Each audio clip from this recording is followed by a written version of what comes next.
আজকে প্রথমের দিনটা শুরু হয় একটা গরমের আবহাওয়া নিয়ে। তো এই গরমে আর বেঁচে থাকতে পারছিলাম না, এর জন্য বিছনা টিছনা গুছিয়ে বাড়ির বাইরে চলে আসলাম। এখন রাস্তার দিকে গিয়ে কাকাদের দোকানে গিয়ে একটু বসলাম। বসার পরে রাস্তাতে যারা যাচ্ছে প্রত্যেককে দেখে বেড়াচ্ছে আর প্রত্যেককে তোমাদের দেখাচ্ছি, কারণ খেয়ে দিয়ে কাজ না থাকলে যা হয়। দোকানে বসেও আর ভাল লাগছিল না, তারপরে ভাবলাম কি করি, তারপরে নিজের গালে নিজে চড়াতে শুরু করলাম। মনে হচ্ছিল এবার পাগলই হয়ে যাব।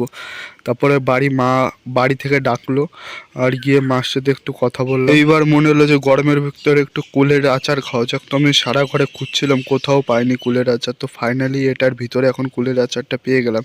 আর গালে নিয়ে ভাই যা লাগলো না টেস্টটা, মানে বলতেই পারবো না, একদম পুরো মানে আগুনের মতো টেস্ট। যদি তোমরা খেতে তাহলে বুঝতে পারতো, যা টেস্ট না একদম পুরো আলাদা লেভেল। তো বন্ধুরা, আমি এখন আচার খাই।